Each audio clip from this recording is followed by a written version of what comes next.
கர்த்தருடைய பரிசுத்தம் ஸ்தோத்திரம்.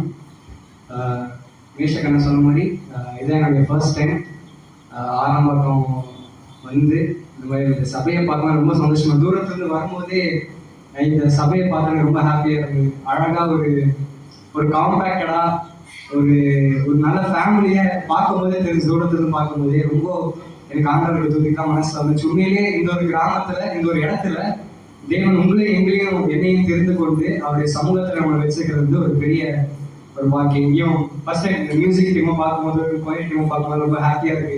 ஸோ இந்த மாதிரி ஒரு சபையில வந்து நான் சாட்சி கொடுக்குறேன் ஒரு பிரச்சனத்துல உங்க மத்தியில சாட்சி கொடுக்குறேன் ரொம்ப சந்தோஷமா இருக்கு. ஸோ அண்ணா சொன்ன மாதிரி என்னுடைய பெயர் வந்து ஜோசப் சாம்பு. நான் கிறிஸ்தவ குடும்ப பிரிவில் தான் பிறந்திருக்கேன். எங்க அப்பா எல்லாரும் உங்களுக்கு தெரியும் நினைக்கிறேன், சதீஷ்குமார். அவர் வந்து சதீஷ் சைலஸ். ஸோ அவர் வந்து ஒரு பிராமண குடும்பத்திலிருந்து தேவனால் அழைக்கப்பட்டு பிரித்தெடுக்கப்பட்ட ஒரு தேவ பிள்ளையாக இருக்கிறாரு. ஆனால் நான் வந்து பிறக்கும் போது ஒரு கிறிஸ்தவ குடும்பத்தை தான் பிறந்து வராங்க.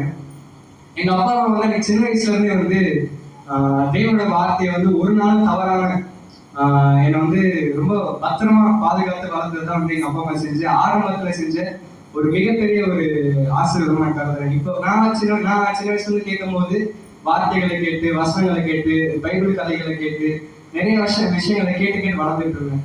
இப்ப என்னன்னா வந்து இப்ப இருக்கிற உலகத்துல பார்த்தோம்னா சின்ன பசங்களுக்கு நம்மள மாதிரியோ இல்ல நம்மளோட சின்னவங்களா இருக்கிறவங்க வந்து உலகத்துல பார்த்தோம்னா அந்த வாய்ப்புகள் கிடைக்காம இருக்கு. அவனுடைய வார்த்தை வந்து சின்ன வயசுல இருந்தே கிடைக்காத ஒரு சாக்கியம் நிறைய பேர் கிடைக்கலாமா. உங்களுக்கும் எனக்கும், முக்கியமா எனக்கும் ஆண்டவர் வந்து ஒரு பெரிய பாக்கியத்தை எங்க அப்பா அம்மா மூலமா எனக்கு கொடுத்துருக்காரு. ஸோ சின்ன வயசுல இருந்தே வந்து ஒரு தெய்வ பக்தி உள்ள ஒரு வளர்ப்பை வந்து எங்க அப்பா அம்மா எனக்கு வந்து வளர்த்தாங்க.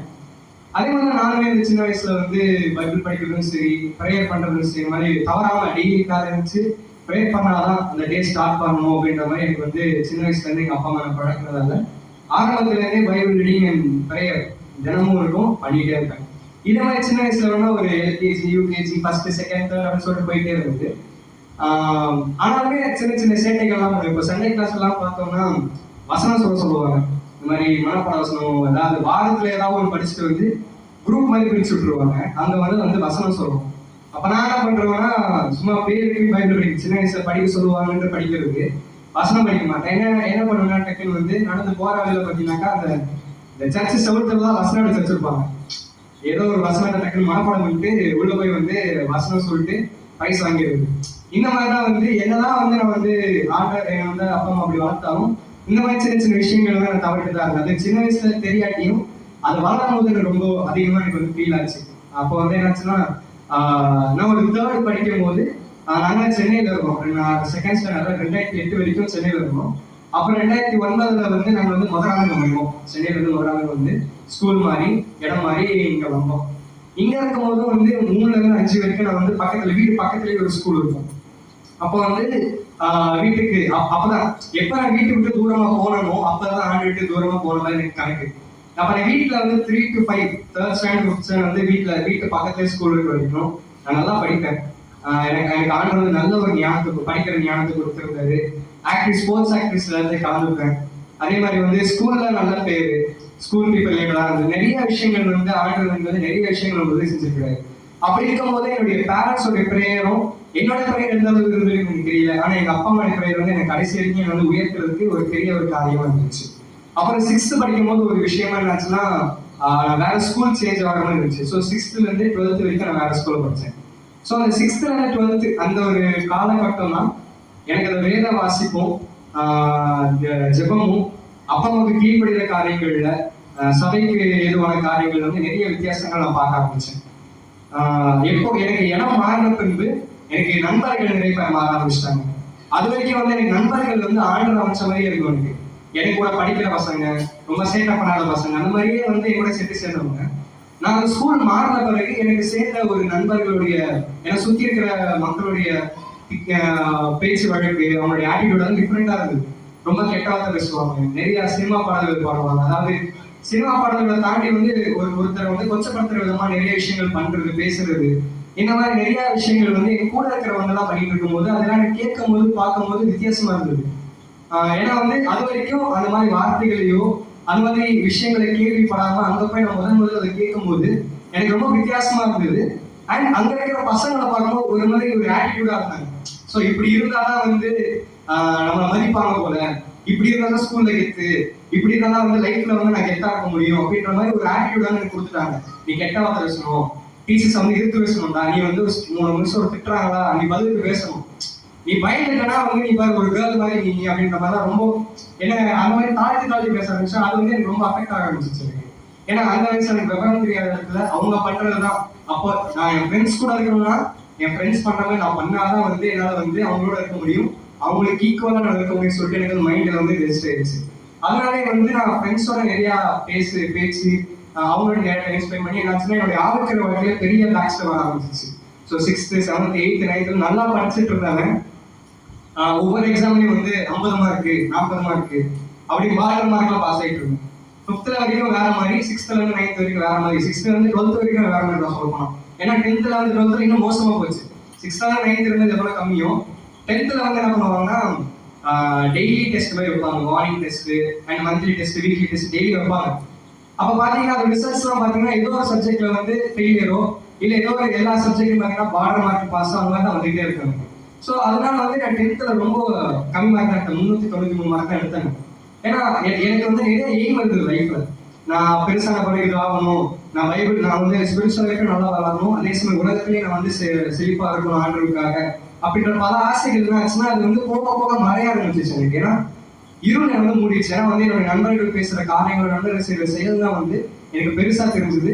ஆனா அங்கேயே வந்து பசங்களோட சண்டை போடுறதும், கெட்ட வார்த்தை பேசுறதும், சினிமா பாட்டு பாடிட்டு இருக்கிறதும், கிளாஸ் டைம்ல வந்து டீச்சர்ஸை கலாய்க்கிறதும் மாதிரி ரொம்ப வந்து ஒரு மாதிரி அந்த டிசிப்ளினே இல்லாத ஒரு வாழ்க்கையை நான் வாழ்ந்துட்டு இருந்தேன். கிட்டத்தட்ட போன என்னுடைய ஃப்ரெண்ட்ஸ்லாம் அந்த டைம்ல இந்த 10th 11th டைம்லயே சில பேர் வந்து ட்ரிங்க்ஸ் அடிப்பாங்க. இந்த ட்ரிங்க்ஸ், இந்த சிகரெட் இந்த மாதிரி விஷயங்கள்லாம் என்னுடைய சில ஃப்ரெண்ட்ஸ்லாம் அடிமையா இருந்தாங்க. அப்ப அவங்க என்னன்னா ஆண்டர் அதுல பாதுகாத்து இப்போ அந்த இடத்துக்கு நான் போகாம வந்து ஆண்டருக்கு ஒரு பெரிய பாதுகாப்பு எனக்கு கொடுத்துறேன். ஏன்னா எல்லாத்தையும் நான் செய்யறதா அதையும் நான் செஞ்சிருக்கலாம். ஆனா ஆண்டர் வந்து என்னுடைய அந்த பாதுகாப்பை எனக்கு எப்பயுமே கொடுத்துட்டே இருந்தது. எனக்கு என்னால உண்டான பாதுகாப்பு கிடையாது. என்னுடைய கான்சியஸ் செஞ்சிருந்தேன்னா நான் கண்டிப்பா வந்து இன்னொரு பெரிய ட்ரக் அடிக்ட் ஆகிருப்பேன். ஆனா அந்த டைம்ல வந்து ஆண்டர் தடுத்து எனக்கு தெரியாம அந்த உதவி செஞ்சிருக்கிறாரு. ஆனா அந்த கெட்ட பழக்கங்களுக்கு வந்து என்னுடைய நண்பர்கள் போனாலும் ஆண்டர் வந்து என்ன போகாம தடுத்துக்கிட்டாரு. அப்ப நான் 10th 11th 12th பாத்தீங்கன்னா உள்ள என்டர் ஆகும் போது 11th வந்து ஒரு லவ் அஃபேர்லாம் நான் வந்து இருந்தேன். ஒரு ஒரு ஒரு ஒரு பொண்ணை நான் லவ் பண்ணி அந்த மாதிரி ஒரு விஷயத்துக்குள்ள நான் இறக்க ஆரம்பிச்சிட்டேன். வந்து அப்போ வந்து எனக்கு அப்போ வந்து எல்லாமே அதுதான், உலகம் தான் எனக்கு எல்லாமே அப்படின்ற மாதிரி ஆயிடுச்சு எனக்கு. கிட்டத்தட்ட எனக்கு இதுதான் நண்பர்கள் வாழ்க்கை, அவங்க சொல்றதுதான் எனக்கு வந்து ஒரு வேத வாக்கு, அவங்க செய்யறதுதான் வந்து கரெக்ட், மற்றவங்க எனக்கு சொல்றது எல்லாமே தப்பு. எங்க அப்பா அம்மா வந்து எனக்காக நிறைய சொல்லுவாங்க, நான் படிக்கிறது இல்லை, நான் வந்து சரியா ஒழுங்கா இருக்கிறது இல்லை அப்படின்னு நிறைய விஷயங்கள் சொல்லும் போது அந்த திருத்தங்கள் வந்து எனக்கு வந்து கசப்பா இருக்கும். அது ஒரு சில டைம் வந்து வெடிக்க ஆரம்பிக்கும். நான் வீட்டுல வந்து எகிர்றதோ வந்து பயங்கரமா சத்தம் போட்டு கத்தி பேசுறதோ, ஏன்னா வந்து கட்டளை இருக்கு, அப்பா அம்மாவை கனம் பண்ணணும், அந்த கட்டளை நான் தினந்தோறும் உடைச்சேன். அப்ப வந்து அந்த கட்டளை நான் உடைக்க அந்த விஷயம் எனக்கு தெரியல. ஏன்னா அந்த அளவுக்கு வந்து நான் வந்து பின்வாங்கி போயிட்டு ஆவிக்கிற வாழ்க்கையில எது சரி எது தப்புன்னு சொல்லிட்டு அந்த வலது கைக்கு இடது கைக்கு வித்தியாசம் தெரியாத ஒரு ஜனத்துல ஒரு பயணம் மாறிட்டாங்க. ஏன்னா அந்த அளவுக்கு வந்து உலகம் தான் எனக்கு முக்கியன்ற மாதிரி ஆடு இருக்கு. எங்க அப்பா அம்மாவுடைய சொற்களோ எங்க அப்பா அம்மா எனக்காக செய்யற செயல்களை ஒரு நாள் மதிக்காத அந்த லவ் அஃபேர்ல வந்து இன்னுமே ஆட ஆரம்பிச்சிட்டேன். வீட்டுக்கு தெரியாம பல விஷயங்களை செய்ய ஆரம்பிச்சேன். எனக்கு அப்பதான் மொபைல் வாங்கி கொடுத்தாங்க, மொபைல் வாங்கி கொடுக்கணும்னு சொல்லிட்டு அடம் பண்ணி இந்த மாதிரி தவறான விஷயங்கள் பண்ணிட்டு இருந்தேன். வாலிபர் செய்யற அதே தவறுகள், தவறான விஷயங்கள் பார்க்கறது, தவறான விஷயங்கள் கேட்கறது, இந்த மாதிரி வந்து வாலிபர் பழக்கம் இந்த மாதிரி செய்யற தவறுகள் எல்லாமே நான் செஞ்சுட்டு இருந்தேன். எதெல்லாம் அருமை இருக்கோ அது எல்லாத்தையும் நான் பண்ணிட்டு இருந்தேன். அது வந்து எனக்கு என்ன ஆச்சுன்னா ஒரு கட்டத்துல வந்து ஒரு குற்ற மனசாட்சி இல்லாம ஆயிடுச்சு. இதுக்கப்புறம் என்ன, அதாவது எப்படி ஆச்சுன்னா நான் நரகத்துக்கு தான் போக போறேன், நரகத்துக்கு போய் என்ன பண்ண போறேன், இதுதான் பண்ண போறேன், நரகத்துக்கே போறேன் அப்படின்ற வரைக்கும் ஒரு கல்யாண மனசாட்சி எனக்கு உருவாயிடுச்சு. இதுக்கப்புறம் ரசிக்கப்பட்டு இதுக்கப்புறம் வந்து ஆண்டவர்களை வந்து என்ன பண்ண போறேன், ஏன்னா இந்த 10th 12th முன்னாடி வந்து 9th வந்து நான் ரசிக்கப்பட்டேன். ஆக்சுவலா நான் வந்து ஆண்டவர்கிட்ட உண்டியில மனம் திருப்பி கேட்டப்போ வந்து ஆண்டவர் வந்து எனக்கு சங்கீதம் 78 38 மூலமா ஆண்டவர் என் கூட பேசினார். வாசனம் படிக்கிறேன். சங்கீதம் 78 38.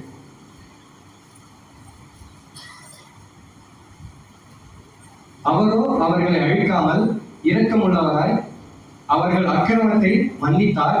அவர் தமது உக்கிரத்தை முழுவதையும் எழுப்பாமல் அநேகதனம் தமது கோபத்தை விலக்கி விட்டார் அப்படின்ற ஒரு வாக்குத்தத்தம் வந்து எனக்கு ஆண்டர் வந்து நான் 9th படிக்கும் போது எனக்கு ஆண்டர் கொடுத்தாரு. அந்த டைம்ல வந்து எப்படி ஆவியில அனலா இருந்து டெய்லியும் அதிகமா ஜெபிக்கிறது பாவரிக்கை பண்றது எந்த அளவுக்கு ஃபாஸ்டா இருந்ததோ அதே மாதிரி நான் பின்வாங்கி விழுந்து போறது வந்து இன்னும் வேகமா இருந்தது. எந்த அளவுக்கு ஆண்டுக்காக நிக்கணும்னு எதிர்பார்த்தனும் அந்த அளவுக்கு நான் விட்டு பின்வாங்கி போக ஆரம்பிச்சேன் நிறைய விஷயங்கள். அதுதான் 10th 11th 12th எனக்கு ரொம்ப பெரிய அடியா விழுந்தது. அப்ப இந்த மாதிரி 11th 12th இந்த மாதிரி நான் லவ் அஃபேர்ல இருக்கும்போது வீட்டுக்கு தெரியாத பல விஷயங்களை செஞ்சப்போ ஒரு கட்டத்துல வீட்டுல மாட்டிக்கிட்டேன். வீட்டுல மாட்டல எங்க அப்பா பயமா திட்டினாரு, அடிச்சாரு. ஆனா அந்த கட்டத்துக்கு நான் வந்து ரொம்ப திமிராக இருந்தேன். என்ன நான் பண்ணிட்டேன், பெருசான தவறு பண்ணிட்டேன், இல்லைன்னா பொண்ணை விட்டு ஓடியா போயிட்டேன், நான் வீட்டுல தானே இருக்கேன், வீட்டுல தெரியாம பண்ணிட்டு இருக்கேன் அப்படின்னு சொல்லிட்டு எனக்கு என்னோட தவறுகளை நியாயப்படுத்திட்டு இருந்தேன். அப்ப கூட எனக்கு வந்து அந்த மனசுல உறுத்தாம நான் அந்த தவறுகளை செஞ்சதை நியாயப்படுத்திட்டு இருந்தேன். இப்படி வந்து நான் வந்து ஆகிற வாழ்க்கை இவ்வளவு மோசமா போயிட்டு இருக்கும்போது ஆண்டவர் வந்து என்கிட்ட பல விஷயம் எனக்கு கூட இடைப்பட்டாரு. என் கூட வந்து நிறைய பேர் சொல்லுவாங்க, சாட்சியில் நிறைய பேர் சொல்லுவாங்க, இந்த மாதிரி நான் பாவத்தை அறிக்கை பண்ணும்போது எனக்கு வந்து ஆண்டவர் ஒரு சினிமா போட்டு காட்டினாரு, என் கண்முறையில் அத்தனை போச்சு எனக்கு அப்படின்ற மாதிரி சொல்லுவாங்க நிறைய விஷயங்கள். அதை எனக்கு கேட்கும் போது எனக்கு வந்து நம்பகரமா இருக்குது. ஆனா வந்து அதை நான் எப்போ உணர்ந்தோம், அது வந்து நான் படம் மாதிரி காட்டுன்னு சொல்ல மாட்டேன்.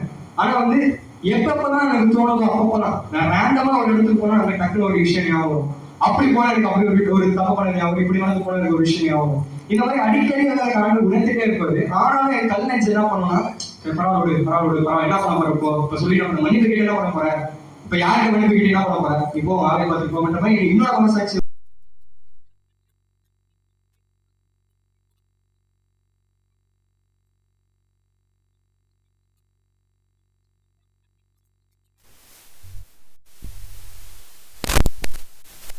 நான் எங்கள் அப்பா அம்மா கிட்ட உண்மையிலே ஒன்றாக மனசிட்டு பேசி இந்த மாதிரி எனக்கு இருக்குது, எனக்காக ஜோம் பண்ணுங்கன்னு சொன்ன பிறகு அவங்க கூட நான் அதிகமாக ஜோம் பண்ணி ஆண்டு வந்து என்ன 2019 12th எக்ஸாமில் முடித்த பிறகு நீட் எக்ஸாமில் எழுதின பிறகு ஆண்டவர் வந்து என்னை வந்து திரும்ப அவர் பக்கமாக எழுத்துக்கிட்டார்.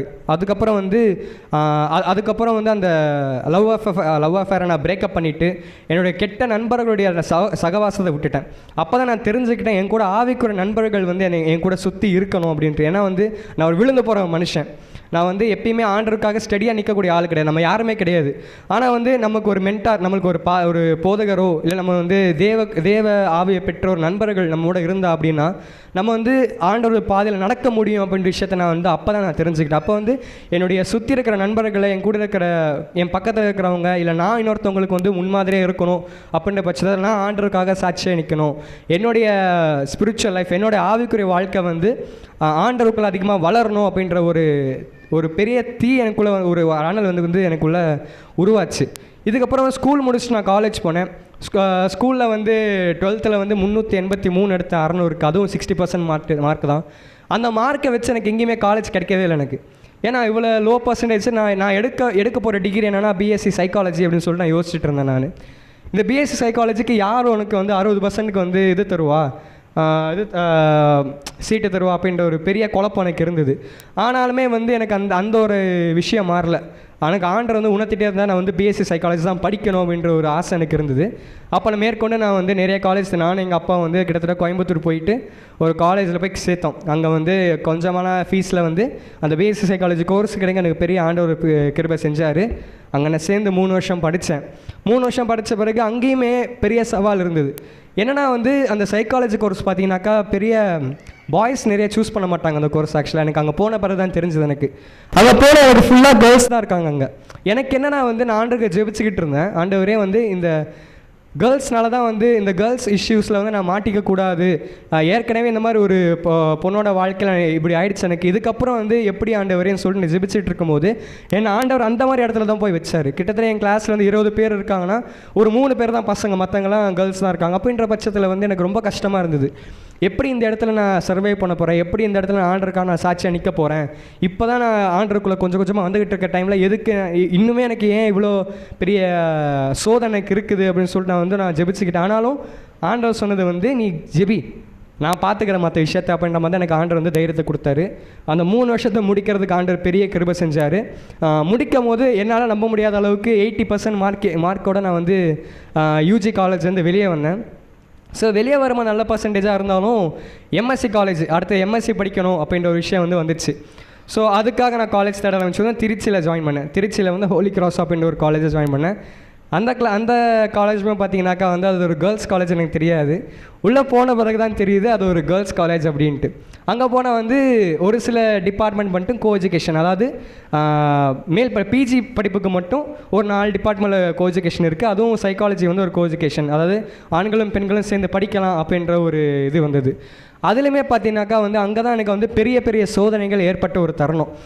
அங்கே போன பிறகு நான் ஆண்டவருக்காக நிற்கணும் அப்படின்ற ஒரு, ஏன்னா திருச்சி அப்படின்னு சொல்லும்போது அங்கே நிறையா வந்து தேவனுக்கு பிரியமில்லாத காரியங்கள் நடக்கும். நிறையா கோயில்கள் இருக்கும், நிறையா இந்த விஷயங்கள் நிறையா ஆண்டருக்கு பிரியமில்லாத காரியங்கள் நிறையா பண்ணுவாங்க.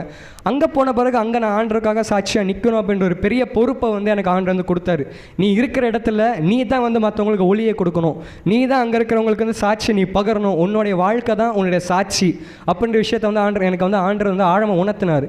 அப்போ நாங்கள் திருச்சியில் போனப்பையும் பார்த்தீங்கன்னா என் கூட 10 பேர் படித்தாங்க. என்னை சேர்த்து 10, என் கூட 9 பேர் படித்தாங்க. அப்போ 9 பேரும் நான் ஒரே ஒரு பையன் தான், மற்ற 9 பேரும் கேர்ள்ஸ் தான். அது ஒவ்வொருத்தரும் ஒவ்வொரு ஏஜ் டிஃப்ரென்ஸ். அவங்க ஒருத்தவங்க 45 வயசு, ஒருத்தவங்க 35 வயசு அப்படின்ற ஒரு டிஃப்ரென்ஸ் எனக்கு நிறையா இருந்தது. சொல்லப்போனால் என் கிளாஸ்லேயே ஒரு சின்ன பையன் நான் தான் இருந்திருப்பேன். அப்படி இருக்கிற டைமில் வந்து எனக்கு நிறைய குடைச்சல்கள் கொடுத்தாங்க அந்த டைமில். ஏன்னா வந்து நான் ஒரே ஒரு பையனாக இருக்கவும் என்னை ரொம்ப ஈஸியாக வந்து யூஸ் பண்ணிக்கிட்டாங்க. அந்த வேலை செய்கிறதுக்கு, இந்த வேலை பண்ணுறதுக்கு, இதை செய் அதை செய், அதாவது செய்யலை அப்படின்னா அது வந்து தவறான விஷயங்கள் வந்து நாங்கள் கொண்டு போய் முடிச்சிருவோம் மாதிரி நிறையா பிளாக்மெயிலாம் பண்ணாங்க. அது எப்படி ஆச்சுன்னா, ஒரு சின்ன இன்சிடென்ட் உங்களுக்கு நான் சொல்கிறேன். எல்லாருமே லஞ்ச் பீரியடில் எல்லாம் லஞ்ச் சாப்பிட்டுட்டு இருந்தாங்க. அந்த டைமில் நான் உட்காந்து என் லஞ்ச் சாப்பிட்டுட்டு இருந்தேன். ஆனால் வந்து எந்த மாதிரி போய் கம்ப்ளைண்ட் போயிருக்கு அப்படின்னா, ஸ்டாஃப் ரூம் டிபார்ட்மெண்ட்டில் ஆஃபீஸ் வரைக்கும், பிரின்ஸிபல் ரூம் வரைக்கும் என்ன கம்ப்ளைண்ட் போயிருக்கு அப்படின்னா, நான் வந்து கேர்ள்ஸை வந்து ரொம்ப இல்ட்ரீட் பண்ணுறேன், அதாவது வந்து அவங்களுக்கு பெண்களை வந்து தவறான ஒரு விஷயத்தில் பேசி, தவறான வார்த்தைகளை பயன்படுத்தி, தவறான இடங்களில் அவங்கள வந்து தொடரேன், அவங்கள வந்து ரொம்ப அசிங்கமாக அவங்கள வந்து வர்ணிக்கிறேன் அப்படின்ற மாதிரி ரொம்ப கெடுதலான விஷயங்களை பற்றி என்னை பற்றி சொல்ல ஆரம்பித்தாங்க. அது வந்து என்கிட்டே வந்து கேட்குறாங்க, இந்த மாதிரி நீ பண்ணியிருக்க, அதாவது என்கிட்ட சந்தேகமாக கூட கேட்கல, நீ இதை பண்ணியிருக்க, இதை அவங்க பார்த்துருக்காங்க அப்படின்னு சொல்லிட்டு என்கிட்ட வந்து ரொம்ப கடுமையாக அதை வந்து விசாரித்தாங்க. அது விசாரிக்கவும் சரி, ஒரு தலைபட்சமாக விசாரித்தாங்க. எனக்கு ரொம்ப கஷ்டமாக இருந்தது. நான் அவங்ககிட்ட பண்ணலை, இந்த மாதிரி விஷயங்கள்லாம் நான் செய்யவே இல்லை அப்படின்னு சொல்லிட்டு நான் பல இடங்களில் எடுத்து சொல்லியுமே, ஆனால் அங்கே இருந்தவங்க என்ன நினச்சாங்கன்னா, இவன் வந்து பண்ணக்கூடிய ஆள் தான், இவனை பார்த்தாலே தெரியுது இவன் பண்ணக்கூடிய ஆள் தான், ஒரே ஒரு கிளாஸ்லேயே ஒரே ஒரு பையனாக இருக்கான், இவன் பண்ணியிருப்பான், பேசியிருப்பான்ற மாதிரி ஒரு முடிவே பண்ணிட்டாங்க. எனக்கு ஆனால் அந்த டைமில் எனக்கு ரொம்ப கஷ்டமாக இருந்து, கிட்டத்தட்ட வந்து நான் வீட்டில் ஒரு 3-4 நாளாக சொல்லாமல் இது எனக்கு ரொம்ப கஷ்டமாக இருந்தது. மனசு ரொம்ப போட்டு உறுத்திட்டே இருந்தது. ஒரு கட்டத்தில் வந்து எனக்கு வந்து யார்கிட்டே அதை சொல்லணும் அப்படின்ற டைம் வந்து எங்கள் அப்பா கிட்ட நான் முக்கியமாக சொன்னதை, நான் இந்த மாதிரி தவறுதல் என்னை பற்றி சொல்கிறாங்க, இதை நான் செய்யாமல் இருந்துமே வந்து என்னுடைய ஆசிரியர்களும் சரி, என் கூட படிக்கிறவங்களும் சரி, என்னை பற்றி இவ்வளோ தவறுதலாக சொல்லிக்கிட்டு இருக்காங்க, அது என் மனசால் ஏற்றுக்க முடியலைன்னு சொல்கிறப்ப வந்து அப்பா எனக்கு சொன்னது ஒரு விஷயந்தான். யோசேப்புடைய வாழ்க்கையை நினச்சிப்பார் அப்படின்னு தான் எனக்கு சொன்னாங்க. ஏன்னா யோசேப்புடைய வாழ்க்கையை பார்த்தோன்னா அவர் செய்யாத பல விஷயங்களுக்கு வந்து அவர் வந்து சிறைச்சாலைக்கு போனார், அவருடைய அண்ணன்களால் விற்கப்பட்டார், போர்த்திபாருடைய மனைவி தப்பு செஞ்சதால் அவர் வந்து சிறைக்கு போனார். அந்த மாதிரி பல விஷயங்கள் யோசேப்போட வாழ்க்கையில் வந்து நியாயம் இல்லாமல் நடந்தது. ஆனாலும் யோசேப்பு வந்து கடைசி வரைக்கும் தேவனுக்காக நின்னார் அப்படின்ற விஷயத்தை வந்து நான் ஞாபகம் வச்சுக்கிட்டேன். அப்போ நான் ஆண்டவர்கிட்ட ஜெபிக்க ஆரம்பித்தேன். என் ஜெபம் அப்போ வித்தியாசமாச்சு. ஆண்டவரே, நான் வந்து இவங்களுக்கு சொல்லாலையோ இல்லை வந்து நான் வந்து பிரசங்கிக்கிறதாலேயோ இவங்களை நான் மாற்ற போகிறது இல்லை, ஆனால் என் வாழ்க்கை மூலமாக இதை நான் மாற்றணும் அப்படின்ற விஷயத்தை எனக்கு குணத்தினதுக்காக நன்றி அப்படின்னு சொல்லிட்டு என்னுடைய வாழ்க்கையை வந்து நான் வந்து தேவனுக்காக ஒப்பு கொடுத்து நான் அந்த இடத்துல சாட்சியாக வாழணுன்றதுக்காக நான் எல்லா விஷயத்தையும் ஒதுக்கி வச்சுட்டு என்னை பற்றி டெய்லியுமே அதை குறைவாக பேசின இடங்களில் அதை காதுகளை பொத்திக்கிட்டு நான் வந்து படிக்க ஆரம்பித்தேன். நான் வந்து உண்மையிலே படிப்பு மட்டும் தான் என் ஃபோக்கஸாக இருந்தது அந்த டைமில்.